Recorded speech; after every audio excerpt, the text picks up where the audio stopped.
पिछले क्लास में संधारित्रों के समूहन पर कुछ हम सवाल आपको बताए हैं। आज भी उसी पर हम लोग कुछ सवाल की ही चर्चा करेंगे इस वीडियो में। मान लीजिए क्वेश्चन है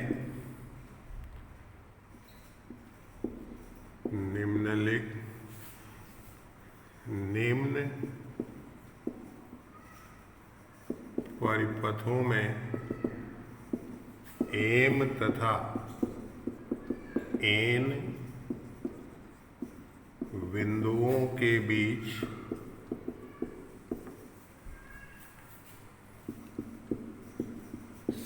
समतुल्य धारिता की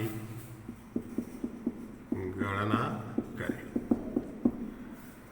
परिपथ आपको दिया रहेगा और सवाल में हम अभी एम तथा एन कोई भी दो बिंदु दे सकता है आप। इसमें क्वेश्चन नंबर 1, मान लो ये 3 संधारित्र आपको दिए गए हैं, प्रत्येक की धारिता C है।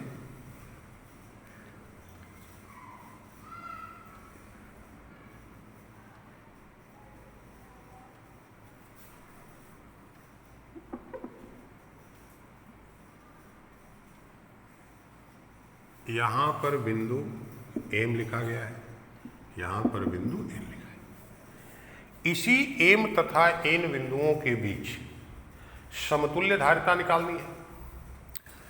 तो अब समतुल्य धारिता निकालने के लिए पहले ही बात हम बताए थे कि आपको पहचान करना पड़ेगा कि ये जो संधारित्र हैं एम और एन के बीच, ये श्रेणी क्रम में है या समानांतर क्रम में है।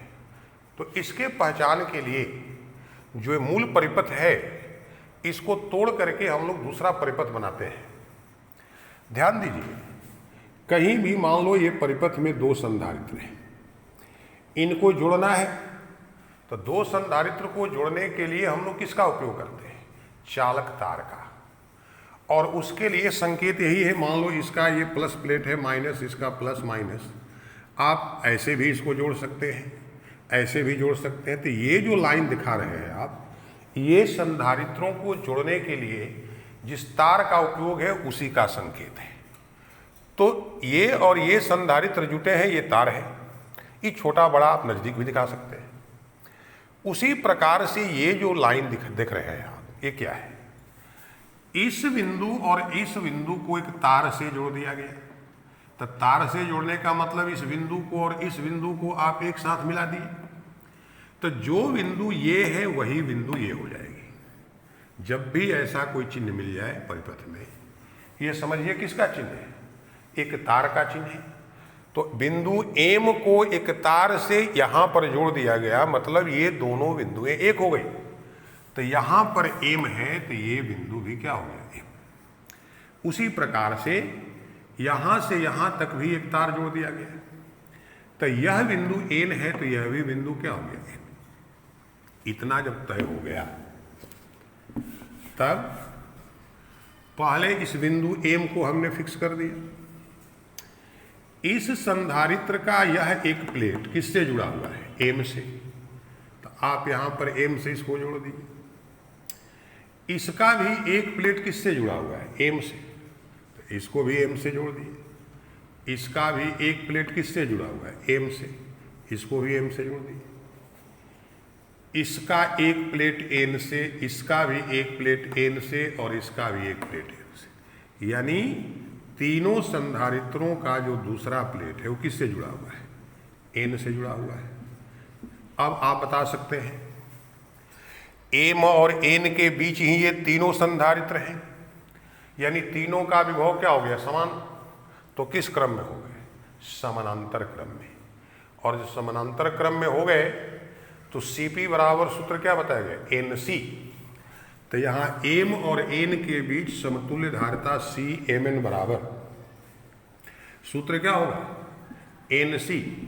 N संख्या कितनी है? 3, तो 3C। समझ गया कि नहीं? एक बार फिर समझ लीजिए। जैसे इस प्रकार का आपको फिगर आ गया तो यहां पर बिंदु M लिखा है और यहां पर बिंदु N लिखा है। यहां पर एक तार से लेकर के यहां जोड़ दिया। यहां पहले से M नहीं था सवाल में, हमने बताया कि ये दो बिंदुएं जब एक तार से आपस में जुट गई तो ये दोनों बिंदु एक हो गई। तो यहां पर एम है तो यहां भी हमने क्या लिख दिया, एम लिख दिया। उसी प्रकार से यहां भी ये बिंदु एक तार से यहां से जुड़ी हुई है, तो यहां पर अगर एन लिखा हुआ है तो यहां भी क्या हो गया, एन हो गया। तो जब एन हो गया तो हमने एम बिंदु और एन बिंदु फिक्स कर लिया। आप देख रहे तीनों संधारित्रों का एक एक प्लेट बिंदु एम से जुड़ा हुआ है और तीनों का दूसरा प्लेट जो है वो कहाँ जुड़ा हुआ है, एन से। तो एम और एन बिंदुओं के बीच ही ये तीनों संधारित्र संयोजित हैं, यानी ये तीनों किस क्रम में हो गए, समानांतर क्रम में। और ये जब पहचान हो गई तो एक ही तरह के अगर एन संधारित्र समानांतर क्रम में संयोजित हैं तो उसके लिए समतुल्य धारिता बराबर सूत्र एन सी होता है। तो सी एम एन बराबर एन सी, यहाँ सी प्रत्येक संधारित्र की धारिता है और एन संधारित्रों की संख्या है। तो सी एम एन बराबर क्या हो गया, 3C। अब दूसरा क्वेश्चन,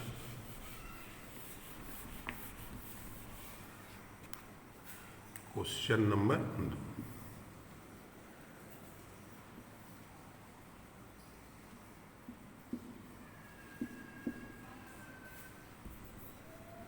एम बिंदु है, एन, फिर ये सबकी धारिता सी है। अब यहां पर एक और संधारित्र यहां जोड़ दिया गया, इसकी भी धारिता सी है। अब देखिए यहां से बिंदु एम चल करके बीच में एक संधारित्र आ गया, तब यह बिंदु दूसरी कोई बिंदु हो गई। आप अपने मन से इसको कुछ भी मान सकते हैं। इसको हमने मान लिया ए। ये बिंदु एन को एक तार से यहां पर जोड़ा गया, इसका मतलब है कि यहां पर बिंदु एन है तो यह भी बिंदु क्या हो जाएगा, एन। इतना जब समझ गए तो अब फिर यहां पर बिंदु एम को निश्चित कर दीजिए। इस संधारित्र और इस संधारित्र का एक एक प्लेट किससे जुड़ा हुआ है, एम से जुड़ा हुआ है। यह जो संधारित्र है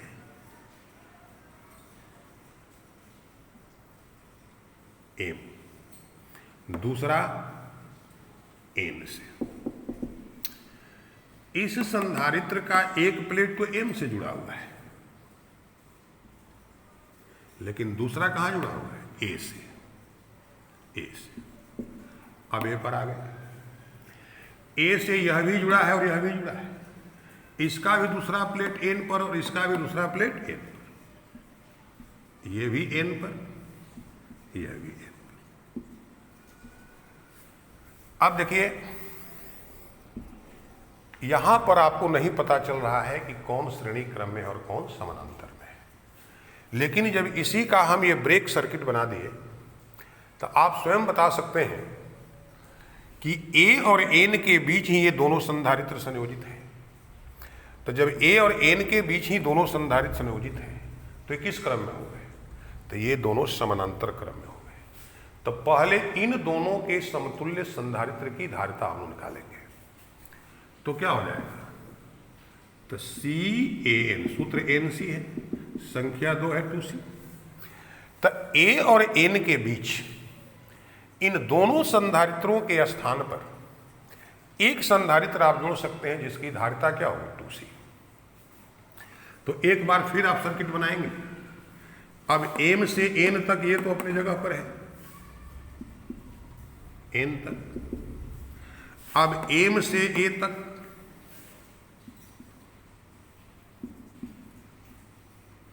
ये भी सी हो गया। अब ए और एन के बीच एक संधारित्र आ गया जिसकी धारिता हो गई 2C। अब हम बताए थे कि एम और एन के बीच जब आपको समतुल्य धारिता निकालनी है तो एम पर आवेश देंगे तो एन तक पहुंचने का 2 रास्ता है। एक इधर से कुछ आवेश जाएगा, कुछ इधर से जाएगा। तो जो आवेश इस पर जाएगा वही आवेश इस पर जाएगा। अर्थात एम, ए और एन के बीच जो ये दोनों संधारित्र हैं वो किस क्रम में हो जाएंगे, तो ये हो जाएंगे श्रेणी क्रम में। तो जब श्रेणी क्रम में हो गए तो पहले हम लोग इस दोनों की समतुल्य धारिता निकालेंगे। तो आपको सूत्र बताए थे कि C1 और C2 धारिता के अगर 2 संधारित्र श्रेणी क्रम में संयोजित हो तो समतुल्य धारिता बराबर C1 × C2 बटा C1 + C2। तो C M A N C1 into C2, तो C गुना 2C बटा C1 प्लस C2, तो C प्लस 2C क्या हो गया 3C, एक ही कैंसिल हो गया 2C/3। तो अब इस एम ए और एन के बीच इस दोनों को हटा करके हम एक संधारित्र जोड़ सकते हैं, कितने का 2C/3 का। तो देखिए ये एक संधारित्र हो गया, इसकी धारिता C है। अब इस दोनों के जगह पर भी एक संधारित्र आ गया, इसकी धारिता हो गई 2C/3। अब एम और एन के बीच यह भी है और यह भी, तो दोनों किस क्रम में हो गए, तो दोनों हो गए समानांतर क्रम में। अब जब दोनों समानांतर क्रम में हो गए, दोनों की धारिता अलग अलग है, तो समतुल्य धारिता Cp बराबर सूत्र C1 प्लस C2। तब Cmn बराबर C1 प्लस C2 यानी C plus 2C/3।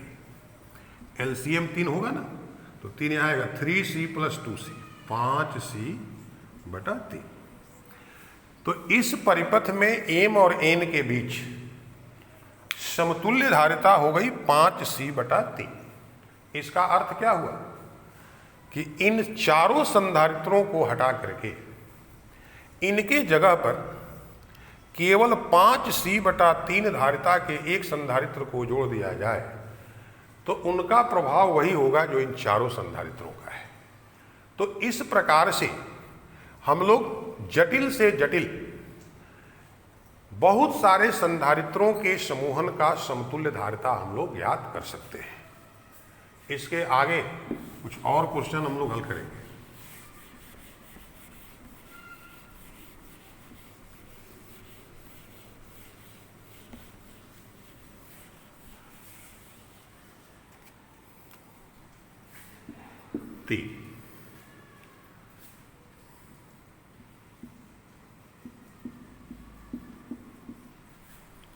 M N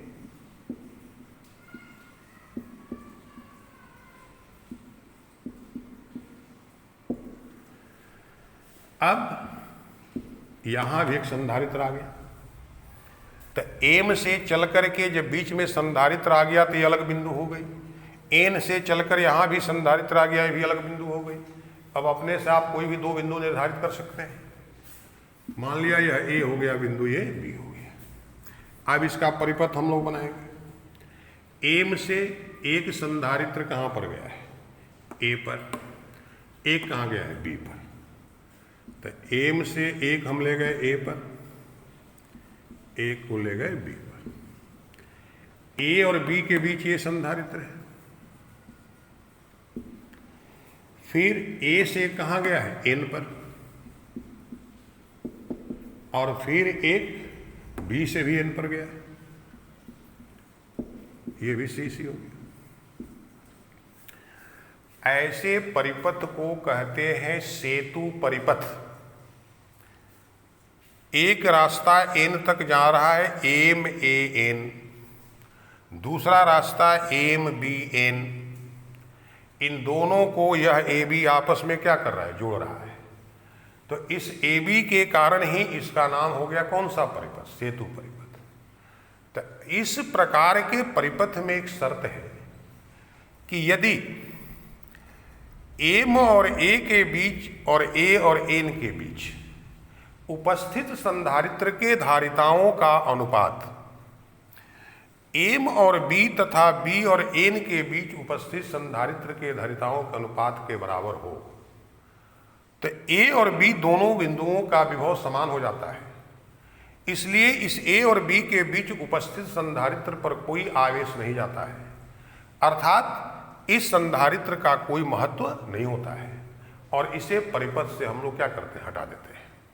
तो देखिए वही शर्त लागू हो रहा है, C/C यानी एक अनुपात एक, यहां भी C/C। उदाहरण के लिए अगर यहां पर 4 माइक्रोफराड और यहां पर 8 माइक्रोफराड, तो 4/8 यानी 1/2। यहां 6 और यहां पर 12, तो 6/12 यहां भी 1/2। ऐसी स्थिति में यहाँ किसी भी धारिता का कोई संधारित्र है, उसका परिपथ में कोई महत्व नहीं होता है, तो उसे इस परिपथ से क्या करते हैं हम लोग, हटा देते हैं।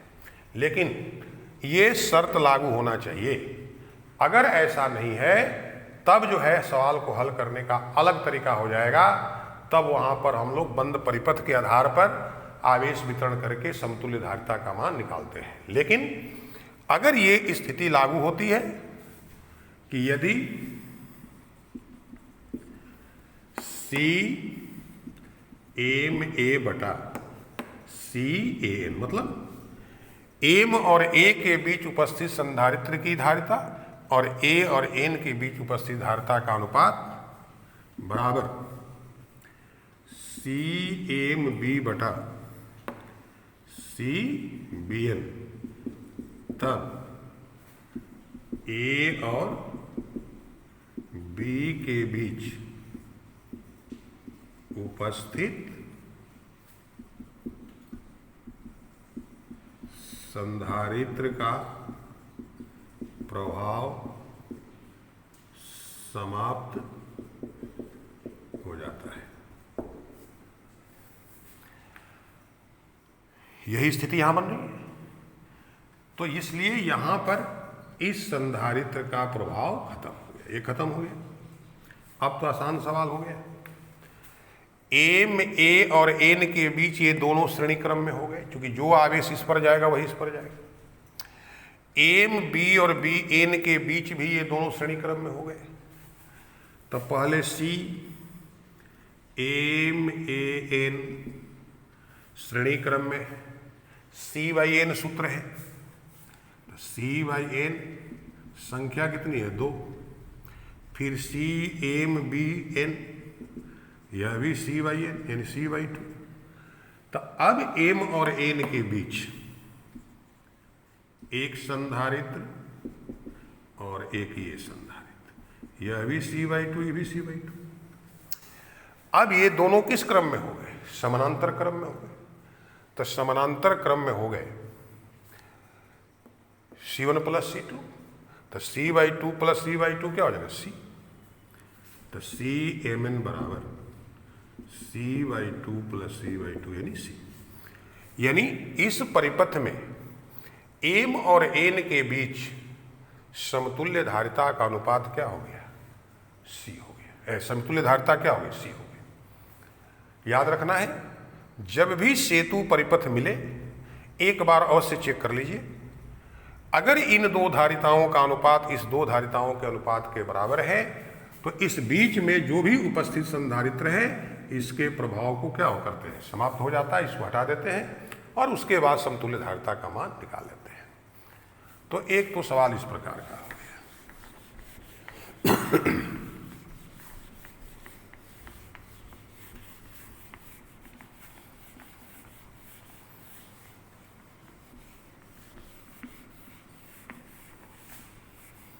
अब देखिए,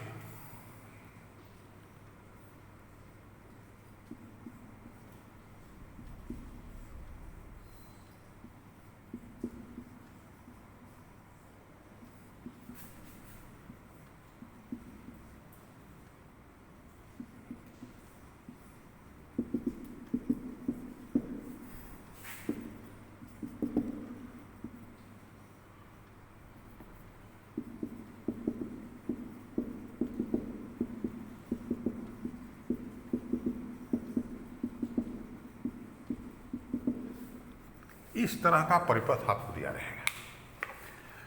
ये इन्फिनिटी का चिन्ह है। यहां पर 1 माइक्रोफराड और 2 माइक्रोफराड संधारित्र की यह एक कड़ी कही जाती है, चेन। फिर दूसरी कड़ी भी वही है, तीसरी कड़ी भी वही है। इस तरह की कितनी कड़ियां हैं, तो अनंत कड़ियां हैं, इन्फिनिटी। कहेगा कि एम और एन के बीच अनंत सदृश कणियां जो है संधारित्रों की संयोजित है। तो इस एम और एन के बीच समतुल्य धारिता की गणना करें। जब भी ऐसा सवाल आ जाए तो जो अनंत का गुण है उसी का हम लोग यहां पर उपयोग करते हैं। अनंत में कुछ जोड़ दें तब भी अनंत होता है, अनंत से कुछ घटा दे तब भी अनंत होता है। तब एक कड़ी को छोड़कर शेष सभी कड़ियों को हमने हटा करके मान लिया कि उनकी समतुल्य धारिता जो है वो C है, तो एक कड़ी को पुनः जोड़कर भी समतुल्य धारिता C होनी चाहिए। तब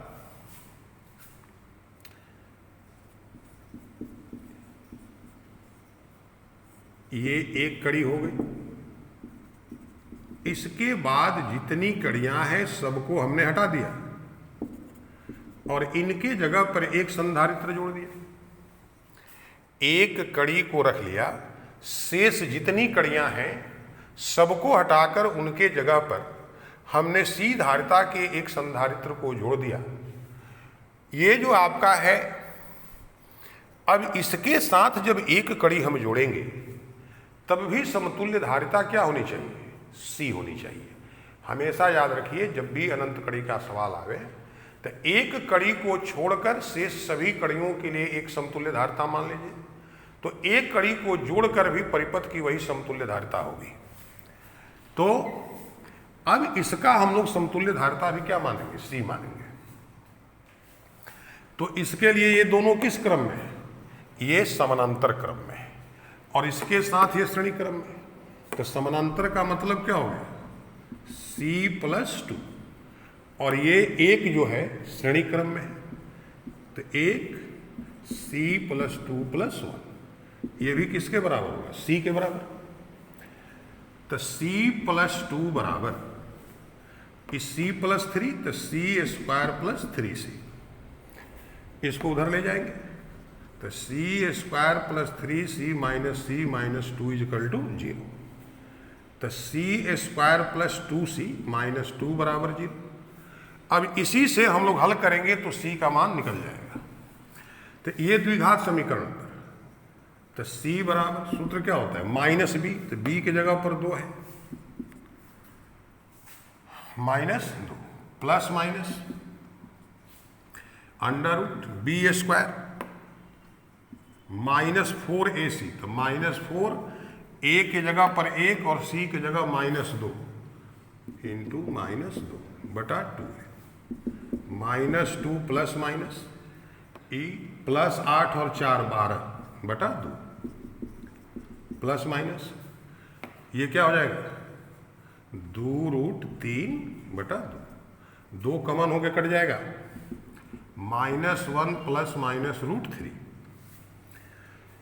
अगर ये माइनस चिन्ह लेते हैं तो धारिता माइनस में, धारिता कभी माइनस में नहीं होती, तो केवल प्लस में। तो -1 प्लस √3 1.732 बराबर 0.732 माइक्रोफराड। तो इस प्रकार से हम लोग अनंत कड़ी के संधारित्र की समतुल्य धारिता निकाल सकते हैं। इसके बाद फिर नेक्स्ट वीडियो में कुछ और सवाल हम लोग हल करेंगे और एक वांडी ग्राफ जनित्र है उसकी चर्चा होगी। ये चैप्टर नेक्स्ट वीडियो में समाप्त हो जाएगा। Thank you.